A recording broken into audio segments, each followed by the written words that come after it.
दूसरी कहानी the sword. Japan 1609। दो भाई केंजी और कियोशी अपने पिता जो कि एक वॉरलॉर्ड थे उनके साथ रहते थे।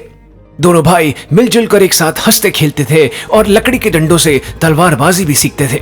लेकिन एक दिन इन दोनों के पिता अपने अगले उत्तराधिकारी को चुनने के लिए इन्हें आपस में असली तलवार से लड़ने के लिए कहते हैं। ये बात सुनते ही केंजी अपनी तलवार अंदर रखकर लड़ाई करने से मना कर देता है, लेकिन कियोशी केंजी पर हमला कर देता है और उसके गाल को काट देता है। अपने भाई के द्वारा ऐसा करने के कारण दुखी मन से केंजी घर छोड़कर भाग जाता है। इस घटना के 20 साल बाद इन भाइयों के पिता की मृत्यु हो जाती है, जिसके कारण कियोशी अपने पिता की जगह लेता है। उधर केंजी जो अब एक शिनोबी बन चुका था, जो कि एक हाईली ट्रेन्ड निंजा होता है, उसे भी अपने पिता की मृत्यु का पता चल जाता है। कियोशी अपने पिता का अंतिम संस्कार करता है और उधर केंजी 20 साल पहले हुई अधूरी लड़ाई का बदला लेने के लिए खुद को तैयार करता है। रात के अंधेरे में केंजी कियोशी के किले के अंदर घुसता है। उसी दौरान एक प्रीडेटर भी उस पर नजर रख रहा होता है, जो फिर अदृश्य हो जाता है। केंजी चुपके से कियोशी के कमरे की तरफ बढ़ रहा होता है, लेकिन एक गार्ड उसे देख बाकी के सभी लोगों को सतर्क कर देता है। कियोशी और उसके गार्ड्स सतर्क हो जाते हैं, लेकिन केंजी लाल धुएं का इस्तेमाल कर इन सभी गार्ड्स को मार डालता है, जिसके बाद वो कियोशी को अपना घाव दिखाकर याद दिलाता है कि वो उसका भाई केंजी है।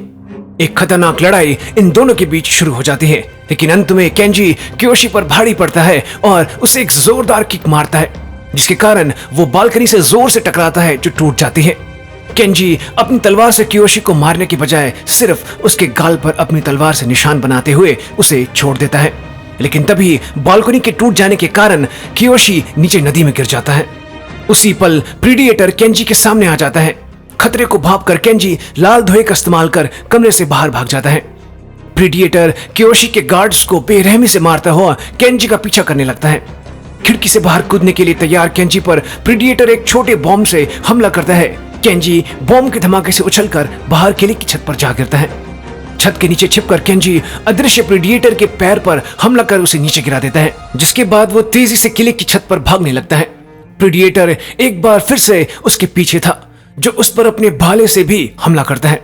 केंजी इस भाले से बचते हुए लाल धुएं का इस्तेमाल कर छत से कूदते हुए दो चाकू प्रीडेटर को मारकर घायल कर देता है और खुद भी किले की दीवार को तोड़ते हुए नदी में जा गिरता है।